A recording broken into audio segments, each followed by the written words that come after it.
மற்றவெல்லாம் ரோமர் எழுதின நிருபம் 5ஆம் அதிகாரம் 20, 21 ஆகிய வசனங்களுக்கு நாம் திருப்புவோம். ரோமர் 5, 20, 21 ஆகிய வசனங்களுக்கு நாம் திருப்புவோம். மேலும் மீறுதல் பெருகும்படி நியாயப்பிரமாணம் வந்தது. அப்படி இருந்தும் பாவம் பெருகின இடத்தில் கிருபை அதிகமாய் பெருகிற்று. ஆதலால் பாவம் மரணத்துக்கு ஏதுவாக ஆண்டு கொண்டது போல கிருபையானது நம்முடைய கர்த்தராகிய இயேசு கிறிஸ்துவின் மூலமாய் நீதியினாலே நித்திய ஜீவனுக்கு ஏதுவாக ஆண்டு கொண்டது. சென்ற வாரத்திலே பாவம் எப்படி மனிதரை ஆண்டு கொண்டிருக்கிறது என்பதை குறித்து பார்த்தோம். இந்த 5ஆம் அதிகாரம் 12 முதல் 21 வசனங்களிலே கிறிஸ்துவுக்குள்ளான வாழ்க்கை எப்படிப்பட்டதாக இருக்கிறது என்று அப்போஸ்தலனாகிய பவுல் விளக்குகிறார். ஆதாமுக்குள்ள நாம் எல்லாம் இருந்தோம். பாவிகளாக இருந்தபோது நாம் ஆதாமோடு ஒன்றி இருந்தோம். ஆதாமோடு பாவத்தில் ஐக்கியப்பட்டிருந்தோம். ஆதாமுக்குள் இருந்தோம். இன்றைக்கு கிறிஸ்துவுக்குள் எப்படி இருக்கிறோமோ அன்றைக்கு ஆதாமுக்குள் அப்படி இருந்தோம். ஆதாமுக்குள் இருந்தபோது பாவம் எப்படி மனுஷனை ஆட்கொண்டது என்பதை குறித்து சொல்லிவிட்டு அதன் பிறகு கிறிஸ்துவுக்குள்ளே நாம் வரும்போது ரட்சிக்கப்பட்ட பிறகு எப்படி கிருபை நம்மை ஆட்கொள்ளுகிறது என்பதை இங்கே எடுத்து காண்பிக்கிறார். சென்ற வாரத்திலே பாவம் எப்படி மனிதரை ஆண்டு கொண்டது என்று பார்த்தோம். பாவம் மனிதர் மீது அதிகாரம் செலுத்தி அவர்களை ஆண்டு கொண்டது என்பதை நான் அவர்களுக்கு விளக்கினேன்.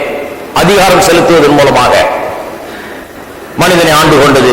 இரண்டாவது, மனிதனுடைய மனதை பாவம் ஆட்கொண்டிருந்தது. மூன்றாவது, மனிதனுடைய சித்தம் கொள்ளும் ஆற்றலை கூட பாவம் ஆட்கொண்டிருந்தது. பாவியாயிருக்கிற மனுஷன் பாவம் செய்ய தெரிந்து கொண்டு அவன் பாவம் செய்யவில்லை. சிலர் நினைக்கிறாங்க அப்படி அது உண்மை என்று. அவன் பாவம் செய்யும்படியாய் அவன் தெரிந்து கொண்டு அவனுடைய வில் சித்தம் கொள்ளும் ஆற்றலை உபயோகப்படுத்தி அவன் பாவம் செய்கிறான் என்று நினைக்கிறார்கள். தவறு. ஆதாம் பாவம் செய்து பாவத்துக்குள் விழுந்தபோது பிசாசானவன் மனிதனுடைய சித்தம் கொள்ளும் திறனை கூட ஆட்கொள்ள ஆரம்பித்து விட்டான். மனிதன் தன்னுடைய சொந்த வில்லுனால பாவம் செய்யல. அதன் பிறகு பாவத்திற்கு அவன் அடிமையாகி விட்டான். சாய்ஸ் எதுவும் கிடையாது அவனுக்கு. பாவம் செய்யலாமா வேண்டாமா என்கிற சாய்ஸ் அவனுக்கு கிடையாது. பிசாசு பாவியை காத பிடிச்சு திருகி இழுத்துக் கொண்டு போகிறான். பாவத்தை செய்ய வைக்கிறான். வேற வழி கிடையாது. அவன் பாவம் செய்வதுதான் ஆக வேண்டும். பாவத்துக்கு அடிமையாக இருக்கிறான். நான்காவது, அவனை கெடுத்து அவனுக்குள்ள சகல அசுத்தத்தை கொண்டு வந்து பாவம் அவனை ஆட்கொள்ளுகிறது என்று பார்த்தோம். ஐந்தாவதாக, மரணத்தின் மூலமாக மரணத்தை கொண்டு வருவதன் மூலமாக பாவம் ஆட்கொள்ளுகிறது என்று பார்த்தோம். பாவம் இப்படியாய் பெருகி மனுஷரை ஆட்கொள்கிறது. இந்த பாவம் மனுஷரை ஆட்கொள்கிறது. நாம் எங்கும் காண்கிறோம். உலகத்தில் மனுஷருக்கு நாம் சுவிசேஷத்தை அறிவிக்கும் போது அவர்கள் எப்பேற்பட்ட உளையான சேற்றிலே சிக்கிக் கொண்டிருக்கிறார்கள், தவித்துக் கொண்டிருக்கிறார்கள் என்பதை நம்மால் காண முடிகிறது.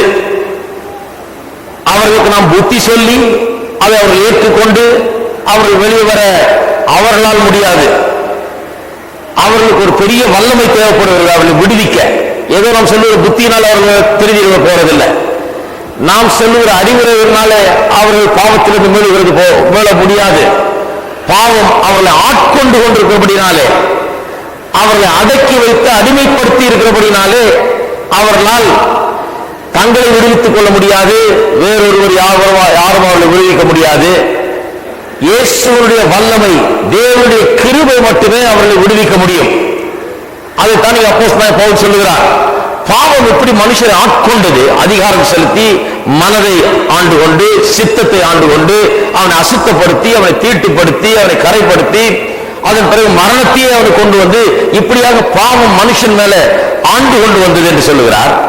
21ஆம் வசனத்திலே கிருபை எப்படி ஆண்டு கொள்கிறது என்று சொல்லுகிறார்.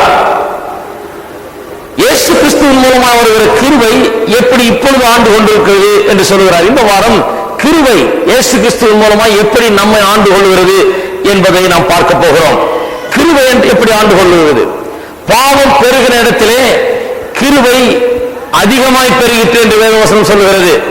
அதாவது பாவம் எவ்வளவு தீமையும் கெடுதியும் மனுஷனுக்கு செய்கிறதோ, எவ்வளவு அவனை அசுத்தப்படுத்தி அவனை தீட்டுப்படுத்தி கரைப்படுத்தி அவனை ஆட்கொள்ளுகிறதோ, அதை விட அதிகமாக தேவனுடைய கிருபையானது மனுஷனை பரிசுத்தப்படுத்தி, அவனை சுத்தப்படுத்தி, அவனை சீர்படுத்தி, அவனை உயர்த்தி, அவனை தேவனுடைய பிள்ளையாக மாற்றி கிருபை இப்படியாக ஆண்டு கொள்கிறது என்பதை பவுல் அப்போஸ்தலன் விளக்குகிறார். பாவம் எப்படி ஆண்டு கொள்கிறது என்பது குறித்து 5 காரியம் சொன்னேன். அதுபோலவே இன்றைக்கு கிருபை நம்ம எப்படி ஆண்டு கொள்கிறது என்பதை குறித்து சில காரியங்களை சொல்ல போகிறேன். முதலாவது, கிருபை ஆண்டு கொள்ள வேண்டும் என்றால் மனுஷன் பாவத்தின் நிலையில இருக்கிறான். அவனுக்கு கிருபை ஆண்டு கொள்ள வேண்டும் என்றால் முதலாவது அவன் பாவத்தில் செத்து கிடக்கிறானே, அந்த செத்து கிடக்கிற நிலைமையை கிருபையானது மேற்கொள்ள வேண்டும். வேதவசனம் சொல்லுகிறது மனுஷன் பாவத்தில் செத்து கிடக்கிறான். அப்போஸ்தலனாகிய பவுல் எபேசியர் 2ஆம் அதிகாரம் 1ஆம் வசனத்தில் சொல்கிறார், நாம் அக்கிரமங்களிலும் பாவங்களிலும் செத்து கிடந்தோம் என்று. செத்து கிடந்தோம்னா என்ன அர்த்தம்? சாவு என்று சொன்னால் அவ்வளவுதான், முடிஞ்சது. சாவு என்று சொன்னால் அவன் அப்படியே வாழ்க்கையை முடிந்து விட்டது. மனிதன் பாவத்தில் இருந்தபோது அவன் பாவத்தில் செத்து கிடந்தான். அதுக்கு அடிமையாகி அதிலிருந்து விடுவிக்கப்படாத முடியும்படியாக செத்த நிலையில இருந்தான். பாவத்துக்கு செத்திருந்தான் என்று சொன்னால் தேவனுடைய காரியங்களை புரிந்து கொள்ள முடியாதவனாக, தேவனுடைய சத்தியத்தை அறிந்து கொள்ள முடியாதவனாக, தேவனை அறிந்து கொள்ள முடியாதவனாக, தேவனை குறித்த அறிவே சுத்தமாக இல்லாதவனாக மனுஷன் இருந்தான். அதைத்தான் வேதவசனம் சொல்வது. ஏற்போம் 1 கொரிந்தியர் 2ஆம் அதிகாரம். நாம் பாவத்தில் செத்து கிடந்தோம். இது கிருபையானது நம்மை உயிர்ப்பிக்கிறது. உயிர்ப்பிப்பதன் மூலமாக நம்மை, பாவத்தில் செத்து கிடந்த நம்மை உயிர்ப்பிப்பதன் மூலமாக கிருபை ஆண்டு கொள்ளுகிறது. முதலாவது நாம் சொல்லுகிறோம், பாவத்தில் செத்து கிடந்த நம்மை உயிர்ப்பிக்கிறபடினாலே, ஆவிக்குரிய ஜீவனை கொடுக்கிறபடினாலே கிருபை ஆட்கொள்ளுகிறது நம்மை.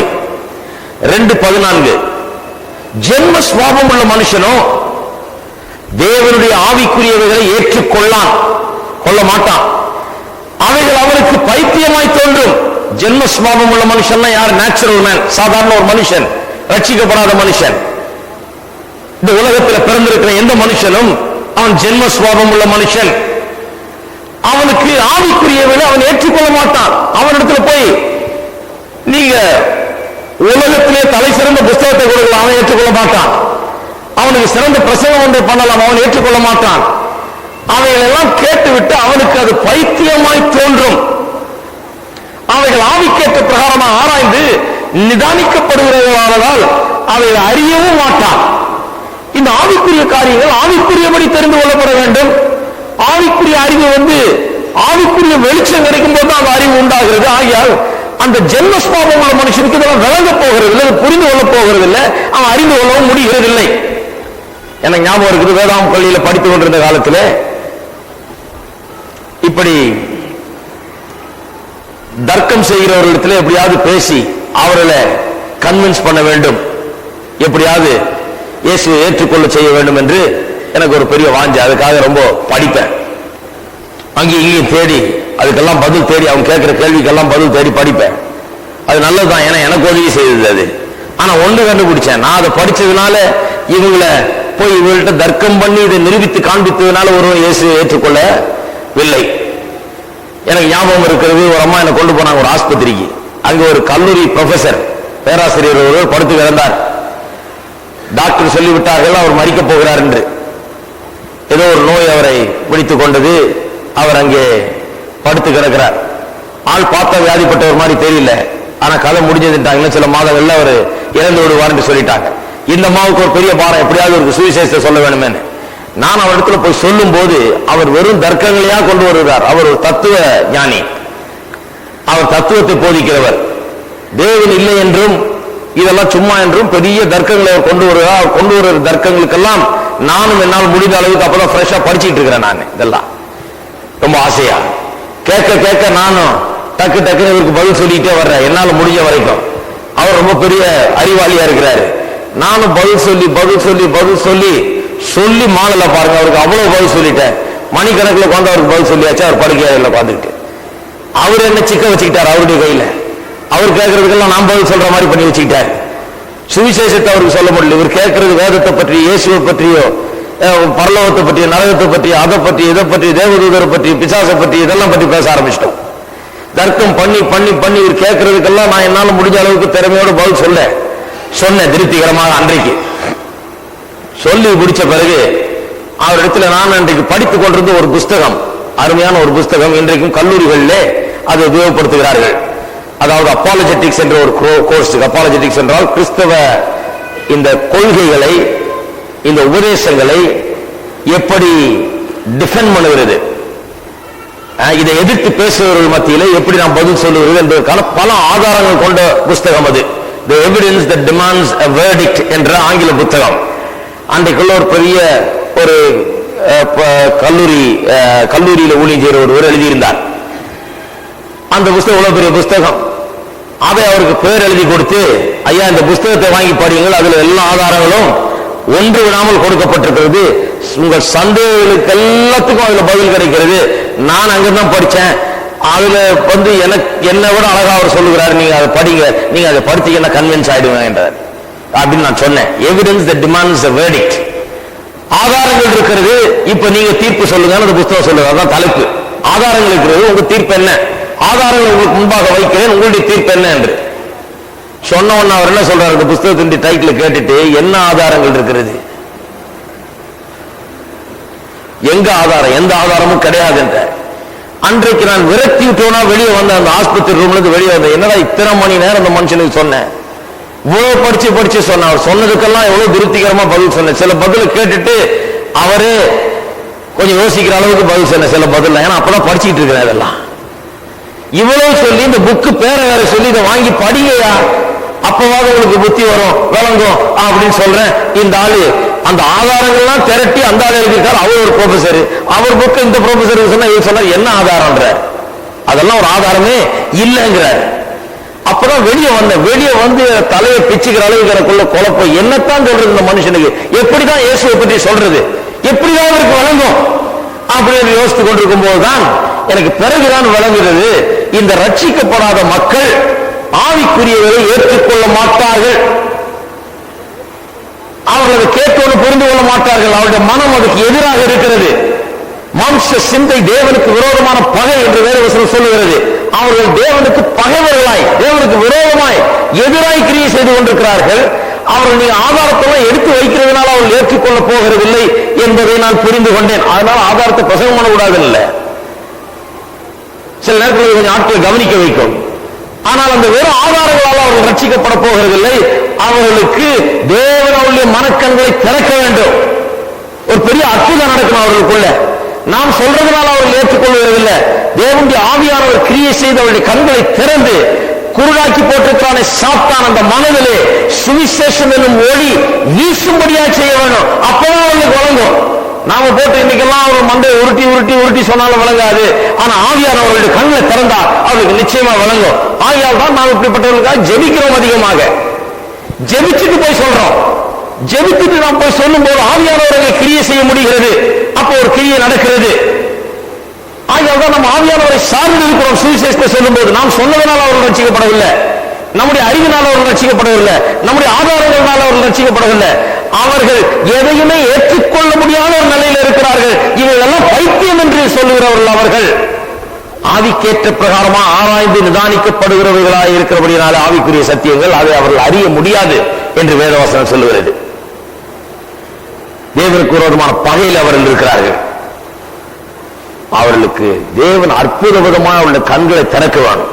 நாம் சொல்லணும், நாம் சொல்லுகிற அதிக ஜபத்தோடு மன உருக்கத்தோடு ஆண்டவர் ஒரு கிரியை செய்யணுமே அந்த ஆளுக்குள்ளே சொல்லி அந்த ஒரு ஆண்டவரை சார்ந்தவர்களாக நாம் அவர்கள் சொல்ல வேண்டும். ஒழிய நாம் சொல்லுகிறதுனால், நாம் அறிவா சொல்றதுனால அவர்கள் ஏற்றுக்கொள்வது கிடையாது.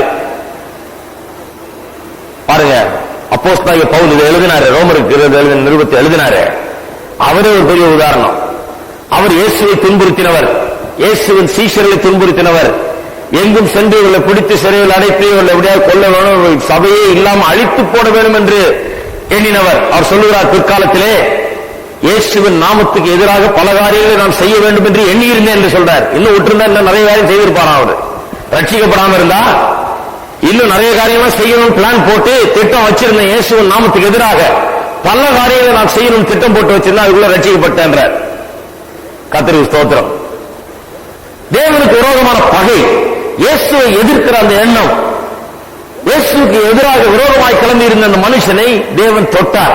அற்புதமாக அவரை தொட்டு பாருங்க, அவர் தமஸ்குவுக்கு போற வழியிலே தேவன் அவருக்கு காட்சி அளித்து அவர் அங்கிருந்து கீழே விழுந்து அவர் கண்ணெல்லாம் குருடாகி, ஆனா உள்ள இருக்கிற கண்ணு திறக்கப்பட்டுருச்சு. ஒரு பெரிய அற்புதம் நடந்தது அவருக்கு. இயேசுவை அவர் அறிந்து கொண்டார் அன்றைக்கு. அப்பேற்பட்ட அற்புதமான விதத்திலே எல்லாரும் ரட்சிக்கப்படுறதில்லை. எல்லாரும் நினைச்சிட்டு இருக்காங்க, நான் தெருவில் அப்படியே போயிட்டு இருக்கோம், பசுவா ஹை ரோட்ல தேவன் அப்படியே கீழே சாட்சி என்னோட அங்கேயே பேசுவாரு, அது எல்லாரும் கேட்பாங்க. கிடையாது, அப்படி எல்லாத்தையும் பண்றது கிடையாது. ஆனால் ஏதோ ஒரு அற்புதமான விதத்தில் இந்த ரட்சிப்பின் வேலை நடக்கிறது. எல்லா நேரத்தில் அப்போஸ்தலர் பவுலுக்கு நடந்த மாதிரி இல்ல, சிலருக்கு அப்படி நடக்கலாம். சிலர் சாட்சி சொல்லுறத பார்த்துட்டு எல்லாருக்கும் அப்படிதான் நடக்கும்னு எல்லாரும் நினைச்சிட்டு இருக்காங்க. சிலர்லாம் எல்லாருக்கும் அப்படிதான் நடக்கும்னு.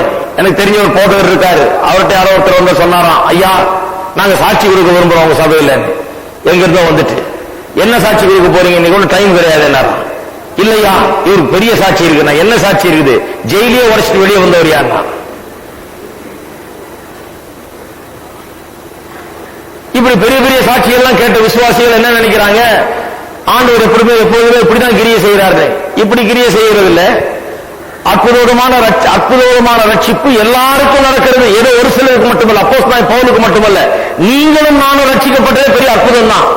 சத்தியத்தை காண முடியாதவர்களாய் கூடலாய் கிடந்தோம், சத்தியத்தை அறிந்து கொள்ள முடியாத நிலையில் இருந்தோம், பைத்தியம் என்று எண்ணினோம், இது வேண்டாம் என்று எதிர்த்து இதுக்கு பகைவர்களாய் இருந்தோம். அந்த மனதை தேவன் மாற்றினார் பாருங்க, அது ஒரு பெரிய அற்புதம். எவ்வளவு பேர் விசுவாசிக்கிறீங்க அது ஒரு பெரிய அற்புதம்? அது ஒரு பெரிய அற்புதம். நீங்க உங்க ஒவ்வொருவருக்கும் அற்புத சாட்சி இருக்குது, எனக்கு அற்புத சாட்சி இருக்குது, உங்கள் ஒவ்வொருவருக்கும் அற்புத சாட்சி இருக்குது. இயேசுவை ஏற்றுக்கொள்ளாமல் அவருக்கு விரோதமாய் நடந்த நாம், அதை அறிந்து கொள்ள முடியும், சத்தியத்தை அறிந்து கொள்ள முடியாத நிலையில் இருந்த நாம், குருடாகி போயிருந்த நம்மை கண்களை திறந்து சத்தியத்தை அறியும்படியாய் செய்தாரே, அதுவே ஒரு பெரிய அற்புதம். ஆகையால் எல்லா ரட்சிப்புமே ஒவ்வொரு மனுஷனும் ரட்சிக்கப்படும் போது ஒரு பெரிய அற்புதம் தான் நடக்கிறது. அவரை ஏற்றுக்கொள்ள முடியாத நிலையில பைத்தியம் என்று நினைக்கிறவன், சத்தியத்தை பைத்தியம் நினைக்கிற மனுஷனை தேவன் எப்படியோ மாற்றுகிறார். அது ஒரு பெரிய அற்புதம். அவன் செத்த நிலையில கிடக்கிறான் என்று வேதம் சொல்லுகிறது. அவனை தேவன் உயிர்ப்பிக்கிறாராம். ஒரு மரித்தவனை உயிரோடு எழுப்புறது எவ்வளவு பெரிய அற்புதமோ, அதுபோலதான் ஒரு தேவனற்ற ஒருவனை, ரட்சிக்கப்படாத ஒருவனை ரட்சிப்புகள் நடத்துவது அவ்வளவு பெரிய அற்புதமாக அது இருக்கிறது. அப்ப பவுல் அப்போஸ்தலன் எப்படி ரட்சிக்கப்பட்டார்? 1 கொரிந்தியர் 15ஆம் அதிகாரத்திலே அவர் தன்னுடைய வாழ்க்கையை குறித்து சொல்லுகிறார். பாருங்கள், 15ஆம் அதிகாரம் 9-10 வசனங்கள்.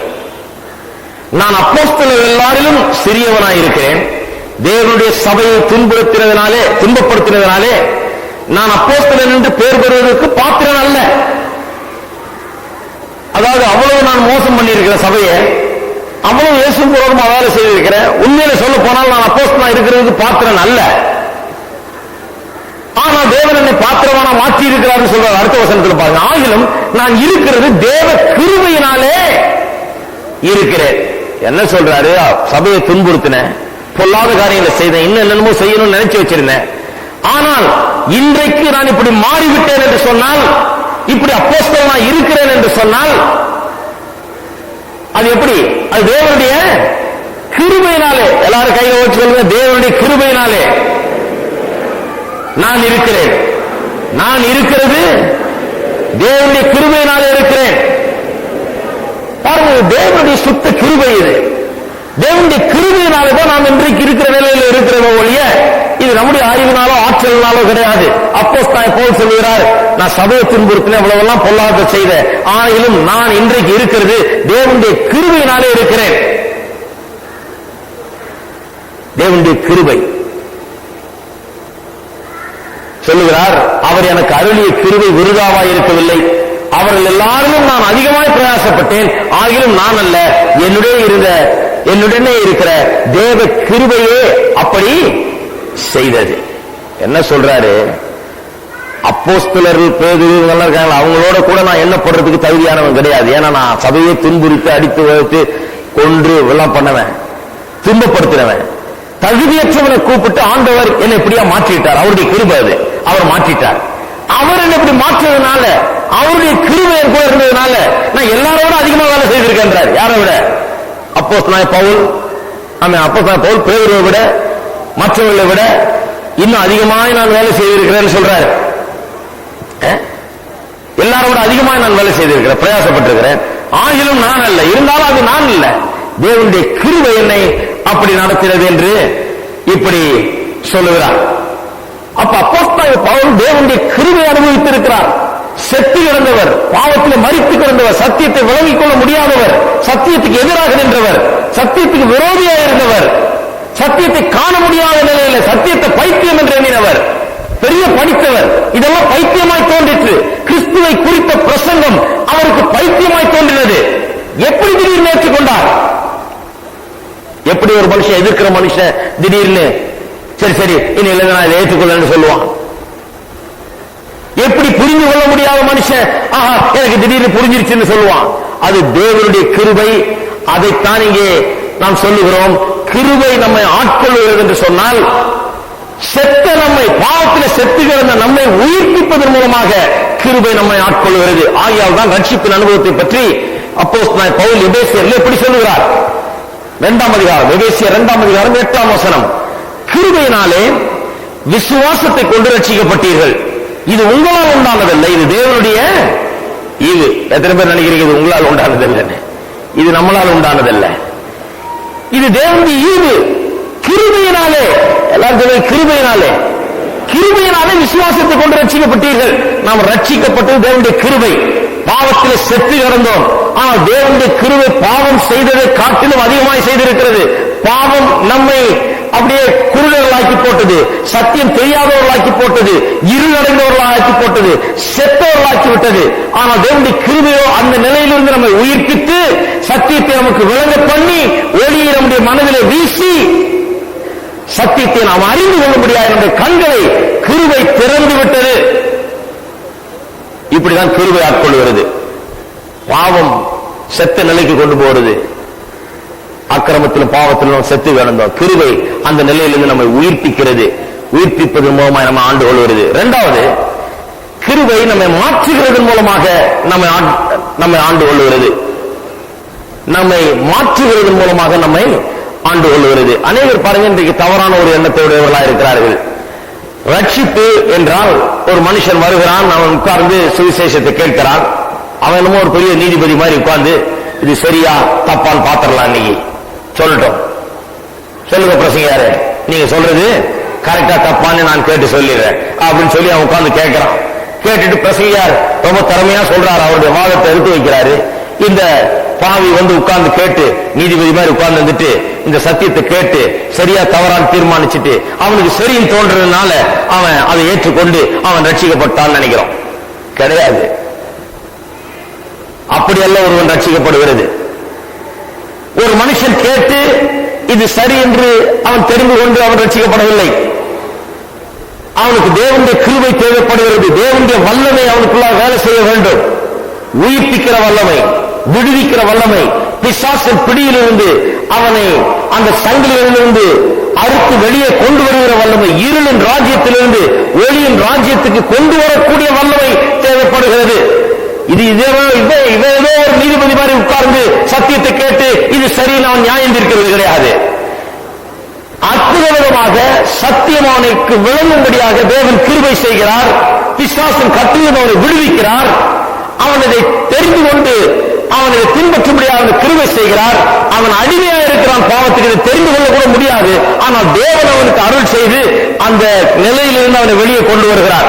எபேசியர் 1ஆம் அதிகாரத்திலே பார்க்கிறோம் 19ஆம் வசனத்திலே, தாம் கிறிஸ்துவை மரித்தோரிலிருந்து எழுப்பி அவரிடத்தில் நடப்பித்த தமது பலத்த சத்துவத்தின் வல்லமைப்படியே விசுவாசிக்கிறவர்களாகிய நம்மிடத்தில் காண்பிக்கும் தம்முடைய வல்லமையின் மகா மேன்மையான மகத்துவம் இன்னதென்றும் நீங்கள் அறியும்படிக்கு அவர் உங்களுக்கு பிரகாசமான மனக்கண்களை கொடுக்க வேண்டும் என்று வேண்டிக் கொள்ளுகிறேன்.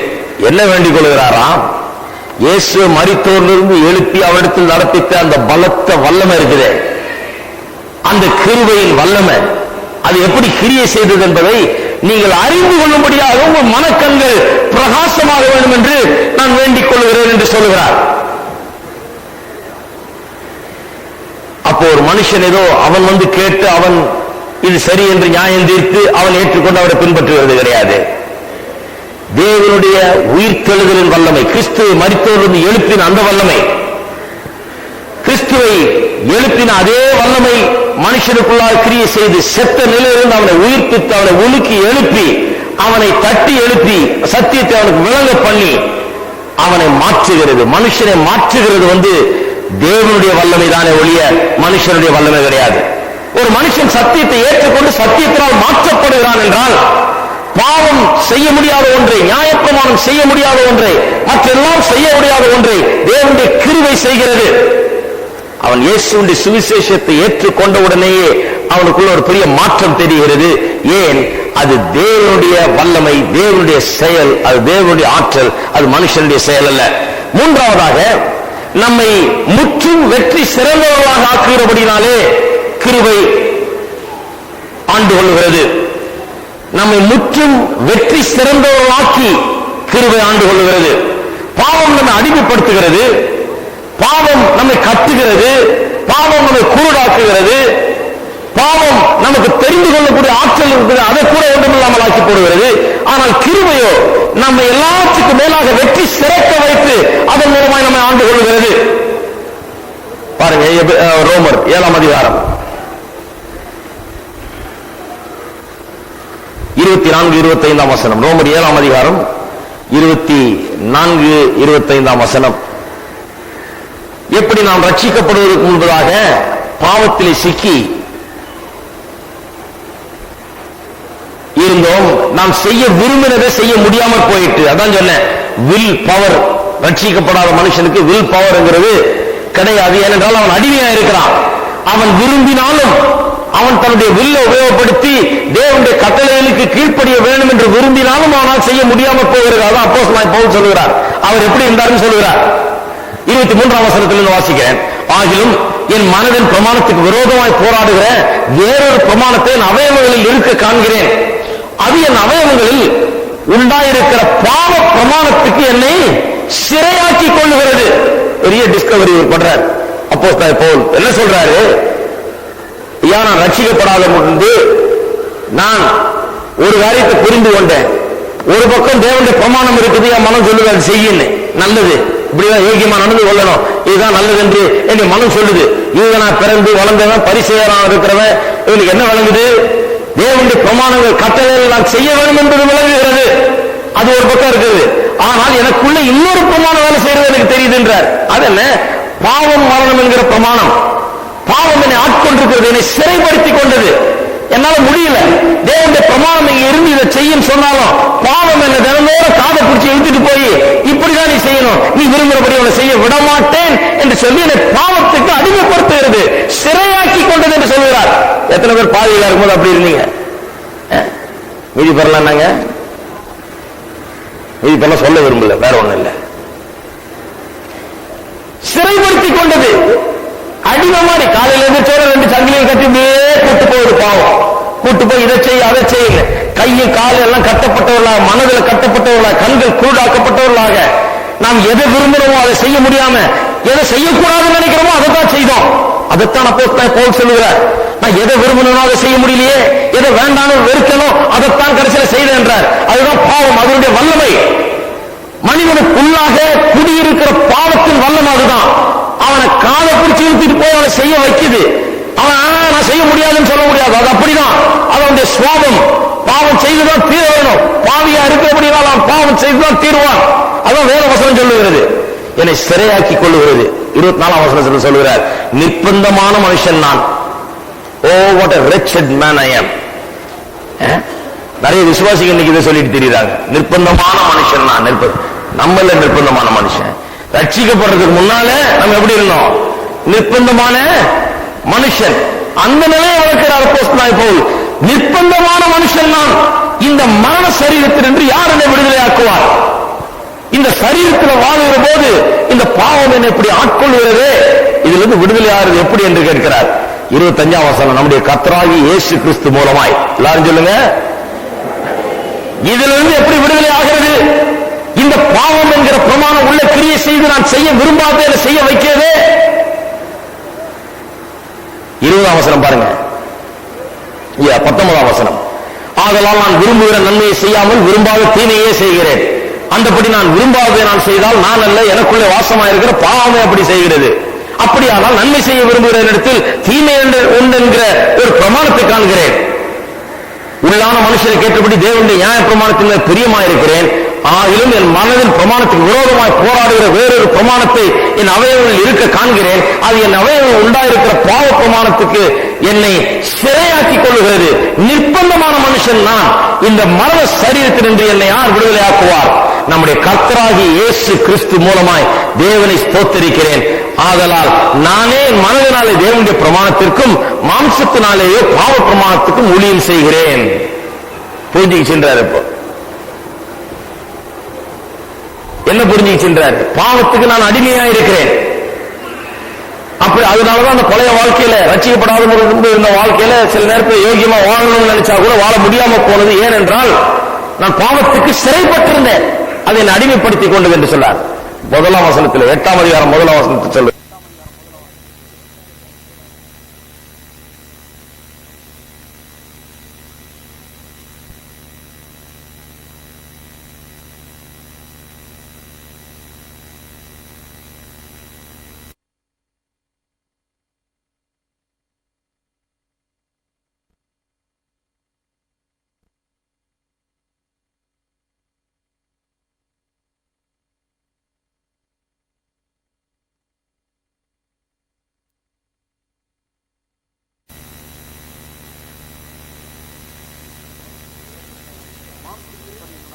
மாம்சத்தின்படி நடவாமல் ஆவியின்படியே நடக்கிறவர்களுக்கு ஆக்கினை தீர்ப்பு இல்லை.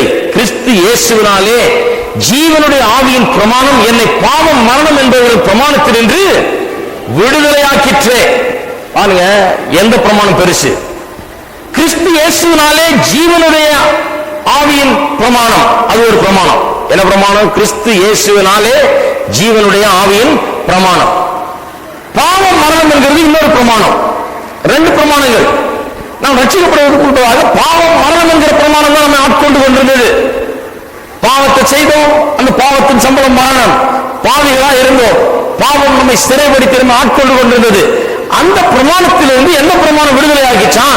இயேசு கிறிஸ்துவினாலே ஜீவனுடைய ஆவியின் பிரமாணம் என்னை பாவம் மரணம் என்பவர்களின் பிரமாணத்திலிருந்து விடுதலை ஆக்கிற்றே. இந்த மரணம் என்கிற பிரமாணம் அந்த புவி ஈர்ப்பு சக்தி மாதிரி எப்ப பார்த்தாலும் என்ன பண்ணுது? கீழே இழுத்துக்கிட்டே இருக்குது. பாவம் செய்யும்படியா நம்ம இழுத்துக்கிட்டே இருக்குது. அதுதான் பாவ பிரமாணம். ரட்சிக்கப்படுவதற்கு முன்பாக இந்த பாவ பிரமாணத்திலிருந்து விடுதலையாக நமக்கு வழி இல்லை. அது இழுக்கும் போதெல்லாம் பேசாம மேக்னெட் இழுத்தா எப்படி போய் இரும்பு ஒட்டிக்குதோ அது போல நாமும் அது இழுக்கும் போதெல்லாம் போய் அதை நாம் செய்து கொண்டிருந்தோம். அப்படிதான் நாம் வாழ்ந்து கொண்டிருந்தோம். அதான் பாவம் மரணம் என்கிற பிரமாணம், அதுக்கு அடிமையாயிருந்தோம்.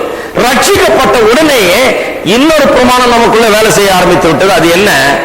ஜீவனுடைய ஆவியின் பிரமாணம். இந்த பிரமாணம் என்ன பண்ணுது? இது கீழே புவியீர்ப்பு சக்தி இழுக்க இழுக்க அந்த புவியீர்ப்பு சக்தியை விட இது பெரிய பிரமாணம். அதற்கு பெரிய உதாரணம் இந்த ஏரோப்ளேன் தான். ஏரோப்ளேன் பறக்குது பாருங்க, 300 பேர் ஏற்றிட்டு பறக்குது. சில பிள்ளைல 400 பேர் போனாங்க. அவ்வளவு கூட்டம் இருக்குது. அவ்வளவு பேர் உட்கார்ந்துருக்கிறாங்க. இது இல்லாம அது கீழே அவ்வளவு பேர் சூட்கேஸ் எல்லாம் இருக்குது. ஒரு நாட்டுக்கு இவ்வளவு பெருசா மூட்டை கட்டி எடுத்துட்டு வர்றாங்க. அவ்வளவு இருக்குது. இவங்க மூட்டை கட்டி எடுத்துட்டு வரத பார்த்தா நம்ம போய் சேருவோமான்னு இருக்கோம். சில நேரத்தில் அவ்வளவு பெரிய மூட்டைகள் கொண்டு வருவாங்க சில ஆட்கள். இது இல்லாம சொல்றாங்க, ஐயோ 4 கார் வேற ஏற்றிருக்கிறாங்க உள்ளன்றாங்க. நான் கேட்கும் போது பயமா இருக்கும். ஒரு 4 காரு, அது இது ஊறுபட்ட பொருட்கள் எங்கிருந்து வர லோடெல்லாம் ஏற்றி அவ்வளவு டன்னு கணக்கில் வெயிட் அங்க ஏறி இருக்கிறது. இதுக்கு மேல ஆட்களும் ஏறி இருக்கிறாங்க. இவ்வளவு பேரை ஏற்றி கொண்டு புவியீர்ப்பு சக்தியில எல்லாரும் வேலை செய்துட்டு கீழே தான் இழுக்குது. அது மேல இருந்து குதிச்சு பாருங்க, கரெக்டா கீழே வந்து விழுந்துருவீங்க. லேண்ட் பண்ண மாட்டீங்க இல்லையா? பொத்தின வந்து விழுந்து எலும்பெல்லாம் உடையும். ஆனா இந்த பிளேன் அழகா லேண்ட் பண்ணுது, அழகா டேக் ஆஃப் பண்ணுது. இந்த புவியீர்ப்பு சக்தி வேலை செய்து கொண்டுதான் இருக்குது. ஆனாலும் இந்த புவியீர்ப்பு சக்தி இழுத்தாலும் கூட இது எழும்பக்கூடிய சக்தி இருக்குது இந்த பிளேனுக்கு. எப்படி அது இருக்குது? அது 2 இன்ஜின் வேலை செய்யுது. இந்த 2 இன்ஜின் வந்து இந்த புவியீர்ப்பு சக்திக்கு எதிராக வேலை செய்யுது. இந்த புவியீர்ப்பு சக்தி மேற்கொள்ளக்கூடிய சக்தி இந்த இன்ஜினுக்கு கொடுக்கப்பட்டிருக்கிறது. அந்த என்ஜின் ஃபெயில் ஆனாலும் இது கீழே விழும். அந்த என்ஜின் ஓடுற வரைக்கும் எல்லா புவியீர்ப்பு சக்தி வேலை செய்தாலும் இதை இழுக்க முடியாது, இழுக்கவே முடியாது. இந்த இன்ஜினை ஸ்டார்ட் பண்ணி ஸ்பீடை கொடுத்து தூக்குனா அத்தனை காரையும் அத்தனை பொட்டியும் இவ்வளவு ஆட்களை தூக்கிக்கிட்டு இது 33,000 அடி 40,000 அடி உயரத்துல பறந்து மணிக்கணக்கில் பறந்து அவ்வளவு ஸ்மூத்தா பறந்து கடைசியில போய் தொப்புன்னு விழாம மொல்லமா அழகா லேண்ட் ஆகி சில இடத்துல லேண்ட் ஆகுறது கூட தெரியாது, அவ்வளவு ஜோரா லேண்ட் ஆகுது. அப்ப அது கண்ட்ரோல்ல இருக்குது. அப்போஸ்தலன் பவுல் சொல்லுகிறார், இந்த பாவமும் மரணம்ங்கிற பிரமாணம் உன்னை அப்படியே இழுத்து பிடிச்சிட்டு இருந்தது, மேக்னெட் மாதிரி பிடிச்சிட்டு இருந்தது, எழும்பவே முடியல, நான் விரும்பினதை செய்யவே முடியல, நான் விரும்பினதை செய்யாம எதை விரும்பலையோ அதைத்தான் செய்து வந்தேன். பாவம் மரணம்ங்கிற பிரமாணத்திலிருந்து நான் மேலே முடியவில்லை, அதுக்கு அடிமையா இருந்தேன். ஆனா இப்பொழுது எனக்குள்ள இன்னொரு பிரமாணம் வேலை செய்கிறது, ஆவியானவர் எனக்குள்ள இருக்கிறார். இப்பொழுது இந்த இயேசு கிறிஸ்துவின் மூலமாய் வருகிற ஜீவனுள்ள ஆவியின் பிரமாணம், இந்த பிரமாணம் என்ன பண்ணுது? பாவம் மரணம் என்கிற பிரமாணத்திலிருந்து விடுவிக்கிறது. அது லா ஆஃப் கிராவிட்டி இழுக்குது, இது லா ஆஃப் லிஃப்ட் தூக்குது. ஹலோ, எத்தனை பேர் அந்த லா ஆஃப் லிஃப்டோட வாழ்றீங்க? அதைத்தான் வேதம் சொல்லுவது, கர்த்தருக்கு காத்திருக்கிறவர்கள் கழுவு போல சட்டை அடித்து கிளம்புவார்கள். யாரு? இந்த பிரமாணம் ஜீவனுள்ள ஆவியினுடைய பிரமாணம். அது வேலை செய்யும் போது எல்லாவற்றுக்கும் மேல எழும்புகிற கழுகுகளை போல இவர்கள் இருப்பார்கள். இந்த பாவத்தினால் இழுக்கப்படுகிறவர்கள், பாவத்தை மேற்கொள்ளுகிறவர்கள் இவர்கள். அப்ப பாருங்க, இந்த பாவத்தை மேற்கொள்ளக்கூடிய ஒரு சக்தியை நமக்குள்ள வைத்தபடினாலே பாவம் அவ்வளவு பெரிய பெருகி, பாவம் பெருகிச்சுன்னு சொல்லுது வேதம். பாவம் நம்மளை ஆவிக்குரிய மரணத்துக்குள்ளாக நடத்தினது, பாவம் நம்மை ஆட்கொண்டது. ஆனால் கிருபை இன்னும் அதிகமாக பெருகிட்டு என்று சொல்லப்பட்டிருக்கு. ஆகையால் இந்த கிருபை வந்தபோது பாவம் இருக்கிற இழுப்புக்கெல்லாம் நாம் போகாதபடிக்கு நம்ம மேல தூக்கக்கூடிய ஒரு சக்தியை நமக்குள்ள கொண்டு வந்தது. இன்றைக்கு பாவத்தை நாம் மேற்கொள்ள முடியும், அதில் வெற்றி சிறந்தவர்களாக விளங்க முடியும். அப்படி செய்ததினாலே கிருபை ஆட்கொள்ளுகிறது. Grace is reigning in our lives. கிருபை நம்முடைய வாழ்க்கையில் ஆண்டு கொண்டிருக்கிறது. பாவத்தை மேற்கொள்ளக்கூடிய ஒரு சக்தி நமக்கு கொடுப்பதனாலே அது ஆண்டு கொண்டிருக்கிறது. பாருங்க, திருப்போம் யாக்கோபு 4ஆம் அதிகாரம். இப்பொழுது பாவத்தை மேற்கொள்வதை பற்றி சொல்லிட்டேன், இப்ப பிசாசை மேற்கொள்வதை பற்றி பார்ப்போம். உள்ளே இருக்கிற பாவம் அதை மேற்கொள்வதற்கு ஆண்டவர் வேறொரு பிரமாணத்தை வைத்து விட்டார். இந்த பிரமாணம் அந்த பிரமாணத்தோட பிரமாதமான பிரமாணம். ஆகையால் பாவம் மரணம் என்ற பிரமாணம் இந்த பிரமாணத்துக்கு முன்னால் நிற்க முடிகிறது இல்லை, பாவம் நம்ம மேற்கொள்ள முடிகிறது இல்லை. எப்படி விமானம் புவியீர்ப்பு சக்தி இருந்த போதும் எழும்புகிறதோ பறக்கிறதோ, அதுபோல தேவனுடைய ஆவியானவர் நமக்குள்ள இருக்கிறபடினாலே இந்த ஜீவனுடைய ஆவியின் பிரமாணம் ரட்சிக்கப்பட்டவர்களுக்கு உள்ள கிரியை செய்கிறபடினாலே பாவத்துக்கு மேலாக அவர்கள் எழும்புகிறார்கள், பாவத்துக்கு மேலாக வாழ்கிறார்கள், பாவத்தை ஜெயிக்கிறார்கள், மேற்கொள்கிறார்கள். இல்லையா? அதில் பாவம் முடிஞ்சு போச்சு, பாவத்தை மேற்கொள்கிறோம். பிசாசு, உலகம், மாம்சம், இவர்களை பற்றி பார்ப்போம். யாக்கோபு 4ஆம் அதிகாரம் 4ஆம் வசனத்திலிருந்து, விபசாரரே விபசாரிகளே, உலக சிநேகம் தேவனுக்கு விரோதமான பகை என்று அறியீர்களா? ஆகையால் உலகத்துக்கு சிநேகிதனாய் இருக்க விரும்புகிறவன் தேவனுக்கு பகையனாய் இருக்கிறான். நம்மில் வாசமாயிருக்கிற ஆவியானவர் நம்மிடத்திலே வைராக்கிய வாஞ்சியாக இருக்கிறார் என்று வேத வாக்கியம் வீணாய் சொல்லுகிறது என்று நினைக்கிறீர்களா? நமக்குள்ள இருக்கிற ஆவியானவர் நாம் எல்லாவற்றிலும் வெற்றி சிறக்க வேண்டும் என்று நம்மை குறித்து வைராக்கிய வாஞ்சியாக இருக்கிறாராம். அவரு நீங்க வெற்றி உள்ளவர்களா இருக்கணும்னு விரும்புவீங்களா என்னன்னு தெரியல, ஆனா உங்களுக்குள்ள இருக்கிற ஆவியானவர் நீங்க வெற்றி அடைந்தே ஆக வேண்டும் என்று உங்களை குறித்து ஒரு வைராக்கியமா இருக்கிறார். இந்த ஆள் எப்படியாவது வெற்றிக்குள்ள நடத்திதான் ஆகணும், இந்த ஆளுக்கு வெற்றி தான், எப்படியாவது அதை செய்தே ஆகணும் என்று ஆவியானவர் உங்களுக்குள்ள வைராக்கிய வாஞ்சியா இருக்கிறாரா? அவர் அதிகமான கிருபை அளிக்கிறாரே. எல்லாரும் சொல்லுங்க, அவர் அதிகமான கிருபை அளிக்கிறாரு. பாருங்க, எல்லாருக்கும் இந்த கிருபை தான். அவர் அதிகமான கிருபை அளிக்கிறாரே.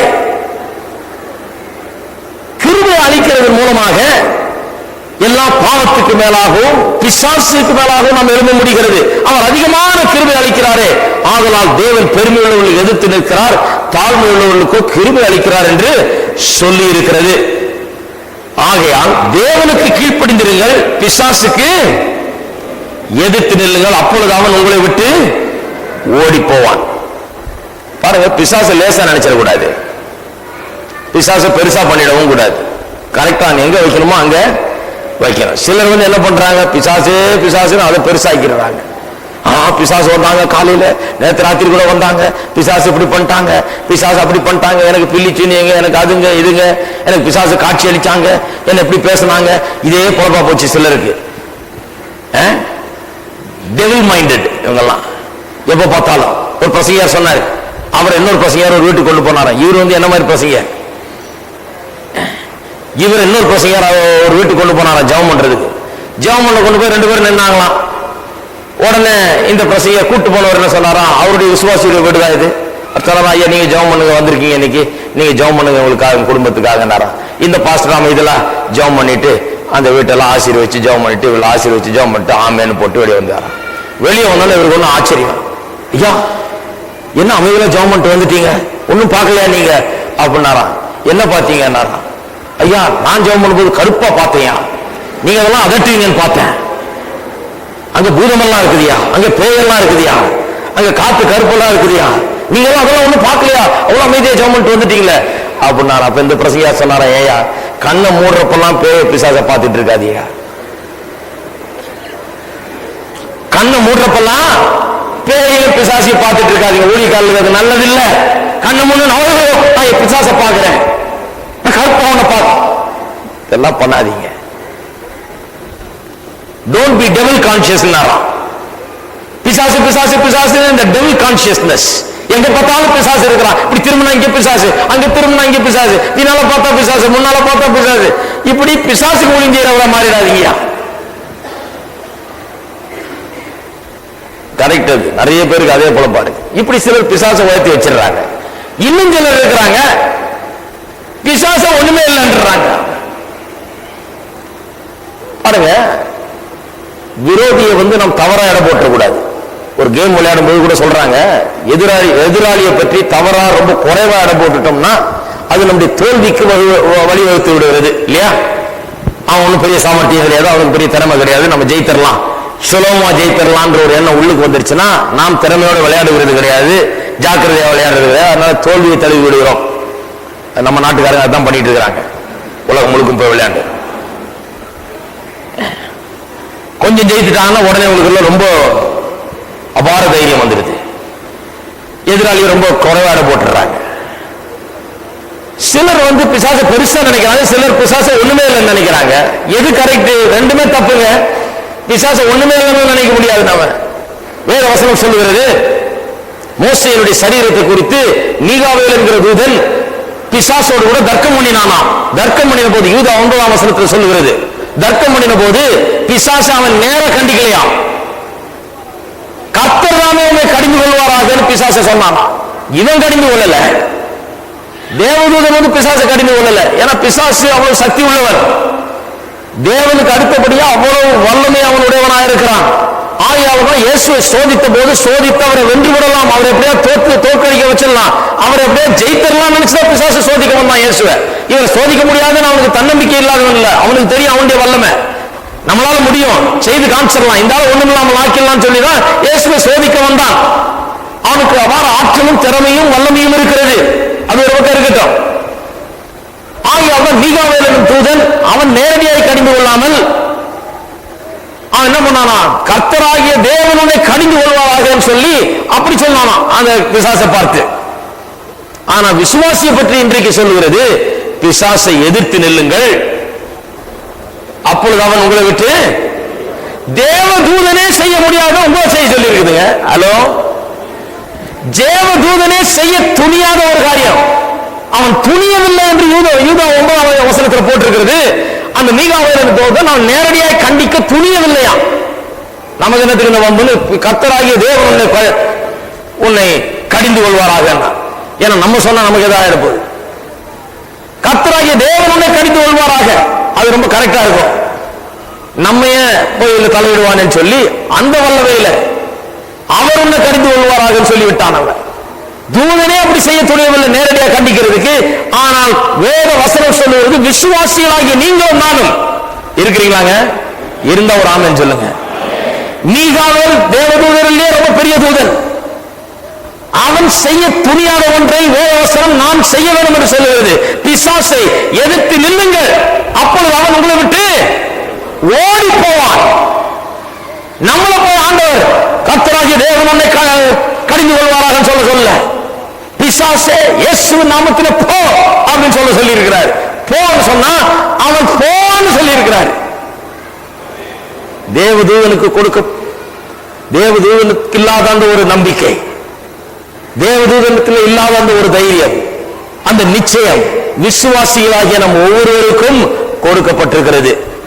பிசாசை எதிர்த்து நெல்லுங்கள், அப்பொழுது அவன் உங்களை விட்டு ஓடி போவான். எப்ப பிசாசை எதிர்த்து நிற்கிறது? அவர் அதிகமான கிருபை அளிக்கிறாரே, அதனாலதான். அந்த பிசாசை எதிர்த்து நிற்கக்கூடியது எதன் மூலமாக வருகிறது? இப்ப வருகிற கிருபை. ஆக பிசாசின் மேல நமக்கு இருக்கிற ஜெயம் தேவனுடைய கிருபை, தேவன் நமக்கு கொடுத்திருக்கிற கிருபை, அவருடைய கிருபையின் ஆற்றல் அது. நீங்களும் நான் இன்னைக்கு பிசாசை பார்த்து ஓடிப்போன்னு சொல்லி அவன் ஓடி போறான்னு சொன்னான்னா அது தேவன் நமக்கு கொடுத்த அதிகமான கிருபை. கர்த்தருக்கு ஸ்தோத்திரம். ஆயால பிசாசை எதிர்த்து நில்லுங்க, அப்பொழுது அவன் உங்களை விட்டு ஓடி போவான். அநேகருக்கு தேவன் இந்த கிருபை உங்களுக்கு தந்திருக்கிறாருன்னு புரியறதில்லை. நான் சொல்றேன் இல்லையா, அடிக்கடி சிலர் சொல்றாங்க பிசாசை ஓட்டுறது கர்த்தர் எனக்கு விசேஷ கிருபை கொடுத்திருக்கிறார். நான் என்ன சொல்றேன், எல்லாருக்கும் தான் கொடுத்திருக்கிறார், எல்லா விசுவாசிகளுக்கு தான். சிலர் வீடு வீடா தெரிஞ்சிட்டு இருக்கிறாங்க, எனக்கு கர்த்தர் விசேஷமா அந்த கிருபை கொடுத்திருக்கிறாங்க. என்ன பிசாசு சொல்லுங்க, எத்தனை பிசாசு சொல்லுங்க. 4 இன்னைக்கு ஓட்டிடுறேன், மீதி 3 நாளைக்கு வந்து கவனிச்சுக்கிறேன்றாங்க. நீங்க யார் 4 ஓட்டுறது, அப்புறம் 3 கவனிக்கிறது? நானே கவனிச்சுக்கிறேன் மொத்தமா எல்லாத்தையும். பிசாசை எதிர்த்து நில்லுங்கள், அப்பொழுது அவன் உங்களை விட்டு ஓடி போவான்னு சொல்லி இருக்குது. கர்த்தர் எனக்கு கிருபை தருகிறார், அவர் எனக்கு அதிகமான கிருபையை கொடுத்திருக்கிறார். இதுக்கு ஒரு பெரிய ஒரு தனி ஆவிக்குரிய வரம் கொடுக்க வேண்டியதில்லை. ரட்சிக்கப்பட்ட ஒவ்வொரு மனுஷனும், தேவனுடைய கிருபையை பெற்ற ஒவ்வொரு மனுஷனும் அவனுக்குள்ள கிருபை ஆண்டு கொண்டிருக்குமானால் அவன் பிசாசுகளை துரத்தக்கூடிய அதிகாரத்தை பெற்றவனாய் இருக்கிறான். இருக்கிறீங்களா?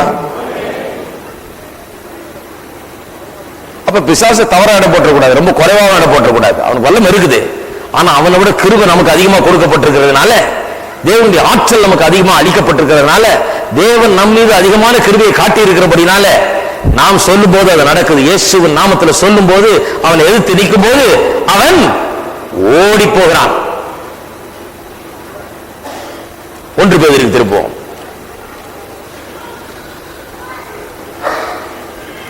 1 பேதுரு 5ஆம் அதிகாரம் 8-9. தெளிந்த புத்தி உள்ளவர்களாயிருங்கள், விழித்திருங்கள். ஏனெனில் உங்கள் எதிராளியாகிய பிசாசானவன், யாரவன்? உங்கள் எதிராளி. எதிராளியை தவறாக போட்டுறாதீங்க. ரொம்ப பெருசாக நினைக்கூடாது, ரொம்ப சின்னதாக நினைக்கூடாது. உங்கள் எதிராளியாகிய பிசாசானவன் கெர்ச்சிக்கிற சிங்கம் போல் எவனை விழுங்கலாமோ என்று வகை தேடி சுற்றி திரிகிறான். அவன் சுற்றி தெரிஞ்சிட்டு இருக்கிறான். நிறைய சொல்லியிருக்கேன் நான். அவன் ஏன் வகை தேடி சுற்றி திரிகிறான்? ஏன் பேசாம வெளியிட வேண்டியதானே? எல்லாரையும் விழுங்க முடியாதுங்கிறதுனால தான் என்ன பண்றான்? சுற்றி தெரிஞ்சிட்டு இருக்கிறான். எல்லா விசுவாசியும் விழுங்க முடியாது. இங்க இவ்வளவு விசுவாசிகள் இருக்கு, எல்லாரையும் விழுங்க முடியாது. இங்க அப்படியே கூட்டத்தில் அப்படியே சுத்தி திரிஞ்சிடான், பாக்குறான் யாரை விழுங்கலாம்னு. யார் இடம் கொடுக்குறாங்களோ அவங்களதான் விழுங்க முடியும், எல்லாரையும் விழுங்க முடியாது. ஆகியால் தான் சுற்றி திரிகிறான். 9ஆம் வசனம். விசுவாசத்தில் உறுதியாயிருந்து அவனுக்கு எதிர்த்து நில்லுங்கள். விசுவாசத்திலே உறுதியாயிருந்து அவனுக்கு எதிர்த்து நில்லுங்கள். பாருங்க, பிசாசை எதிர்த்து நிற்க சொல்லி இருக்குது வேத வசனம். நாம் எதிர்த்து நிற்க முடியும். தேவதூதனை துணிந்து செய்யாத ஒன்றை நாம் செய்ய முடியும். பிசாசுக்கு எதிர்த்து நிற்க முடியும். பிசாசை நம்ம விழுங்க முடியாது. விழுங்கலாமான்னு சுற்றி தெரிந்து கொண்டிருக்கிறான், ஆனால் எல்லாரையும் அவன் விழுங்க முடியாது. 2 கொரிந்தியருக்கு திருப்போம். அப்போஸ்தலனாகிய பவுல் பிசாசினிடத்திலே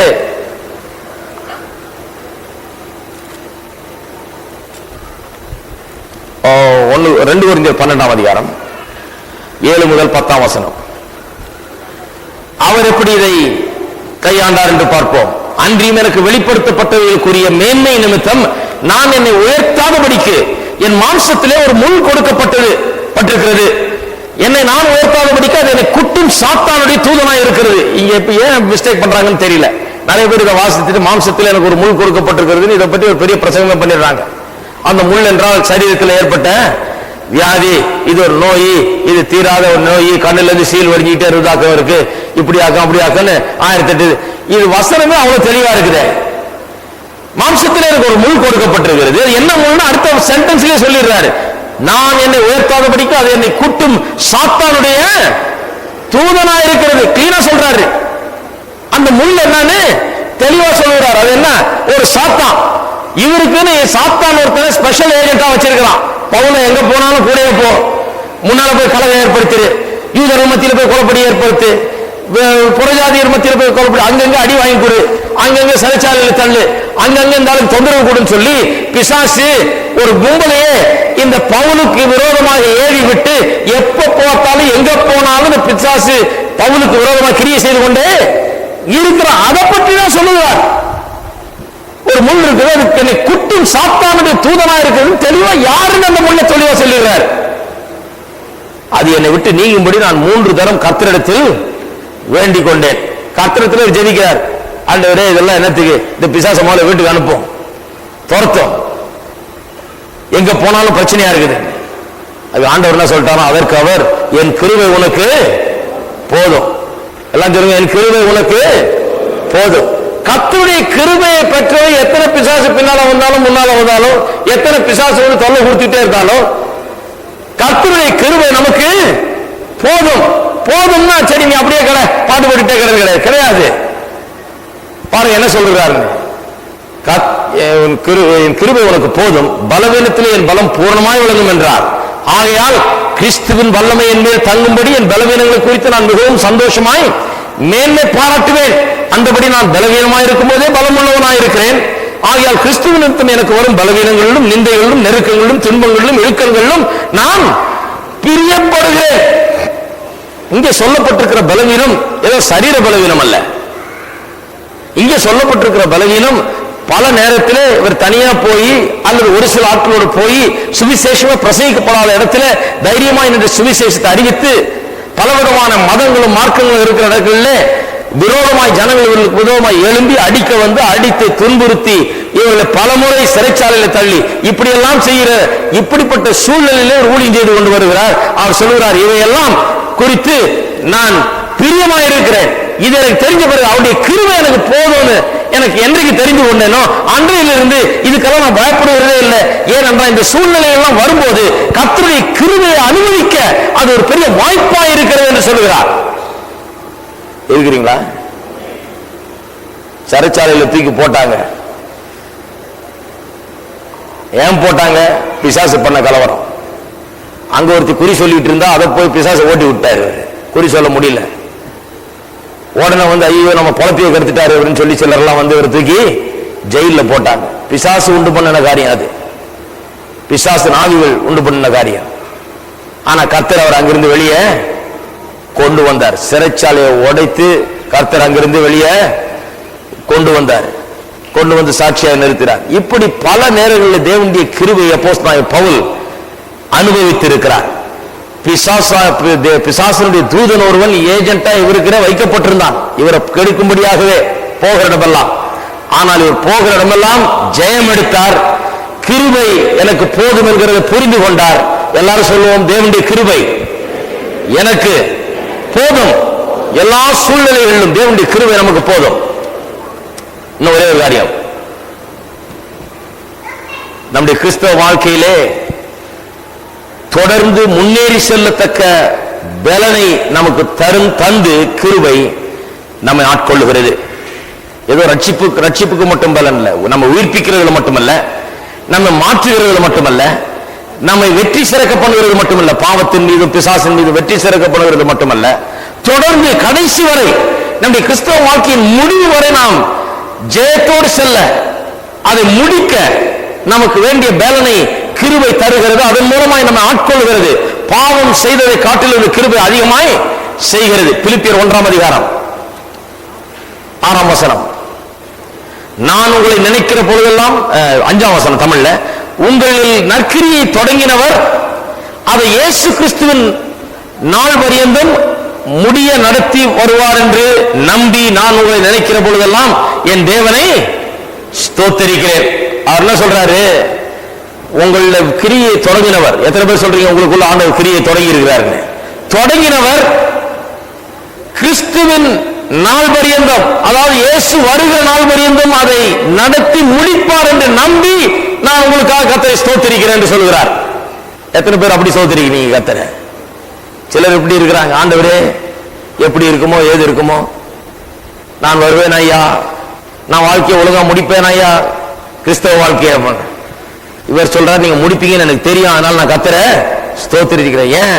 என்னால நீங்க முடிக்க போறதில்லை, நான் உங்களுக்கு பாஸ்டரா இருக்கிறதுனால முடிக்க போறதில்லை, இன்னார் உங்களுக்கு அப்போஸ்தலரா இருக்கிறார் நீங்க முடிக்க போறதில்லை. அவர் சொல்றாரு அவர் உங்களை ஆரம்பித்து வைத்தார், நற்கிரியை தொடங்கினவர் அதை முடிப்பார்.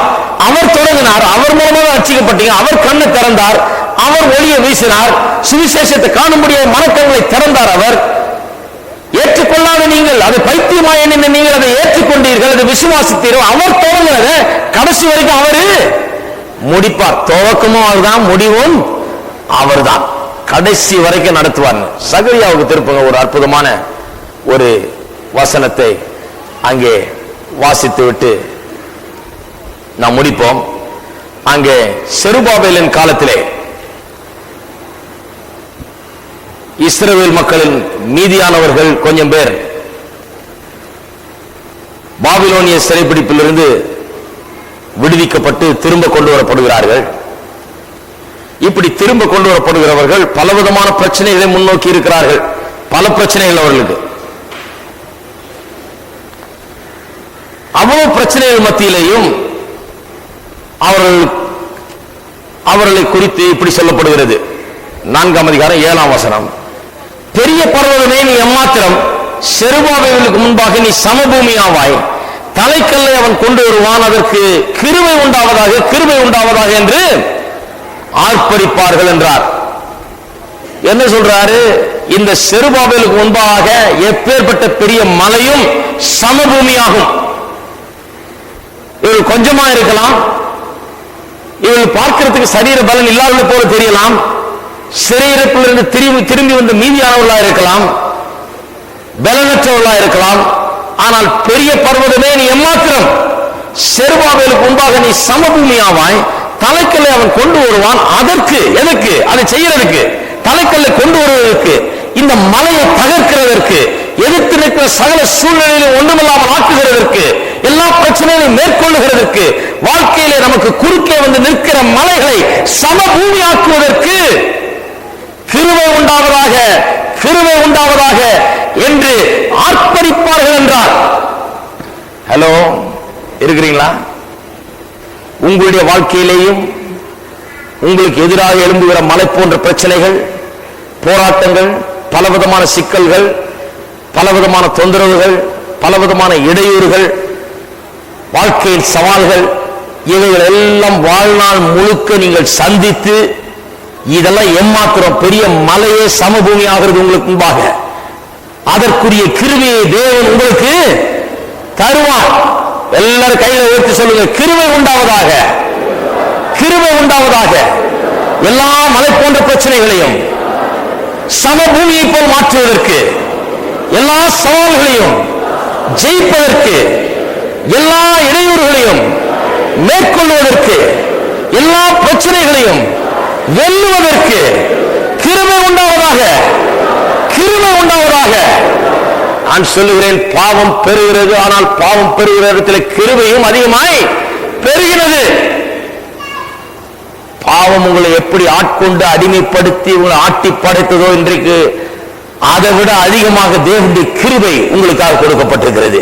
ஒரு இடத்துல வாசித்தோம், அதிகமான கிருபை கொடுக்கப்பட்டிருக்கிறது யாக்கோபுல. ஆகையால் தான் பிசாசை நோக்கி எதிர்த்து நில்லுங்கள், அப்பொழுது அவன் ஓடி போவான் என்று விசுவாசியை பார்த்து ஆண்டவர் சொல்லுகிறார். ஏன்னா உங்களுக்கு அதிகமான கிருபை கொடுக்கப்பட்டிருக்கிறது. இங்க சொல்லப்பட்டிருக்கிறது, நீங்க செய்ய முடிக்க வேண்டிய வேலையை செய்து முடிப்பதற்கு, அதை சாத்தியமாக்குவதற்கு, நிறைவேற்றி காண்பதற்கு, நிறைவேற்றி காண்பிப்பதற்கு உங்களுக்கு என்ன கிருபை தேவையோ அந்த கிருபை உண்டாவதாக உண்டாவதாக என்று சொல்லி ஆர்ப்பரிப்பார்கள் என்றார். உங்களுக்கு என்ன தேவை? நீங்க என்ன கிருபை தேவை? எவ்வளவு பெரிய கிருபை தேவை? ரட்சிக்கப்படுறதுக்கு ஆண்டவருடைய கிருபை தான். உங்களுடைய ஜீவியம் மாறுவதற்கும் ஆண்டவருடைய கிருபை தான்.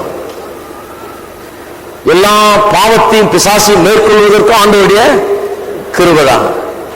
இப்பொழுது கடைசி வரை உங்களுடைய வாழ்க்கையில எல்லா சவால்களையும் சமாளித்து மேற்கொண்டு ஜெயித்து முன்னேறி செல்வதற்கு, கடைசி வரை உங்களை காப்பதற்கும் தேவனுடைய கிருபைதான்.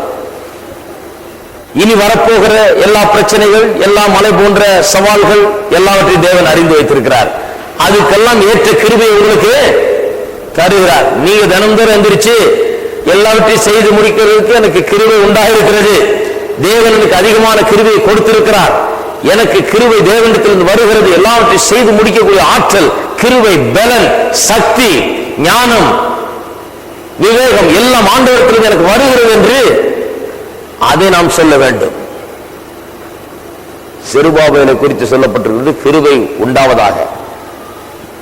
தலைக்கல்லை கொண்டு வருவதற்கு அவனுக்கு கிருபை உண்டாவதாக. அவன் செய்ய வேண்டியதை செய்து முடிப்பதற்கு அவனுக்கு கிருபை உண்டாவதாக. தேவனுடைய கிருபை இருக்கிற மனுஷன் முன்பாக எதுவும் நிற்கவே முடியாது.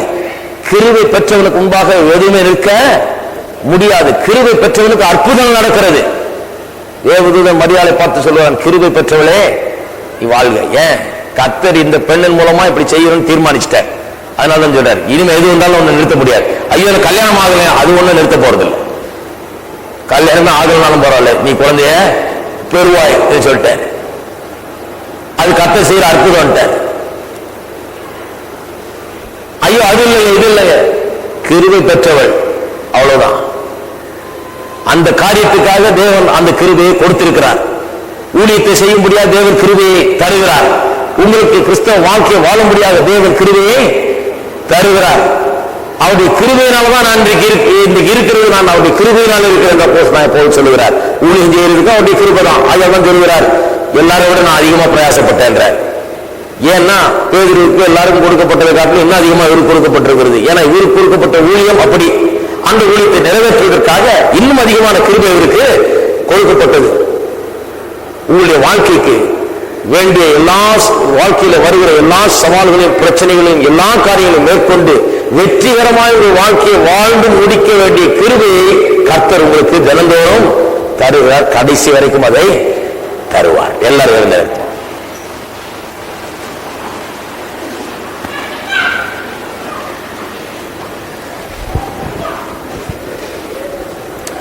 ஸ்தோத்திரம்.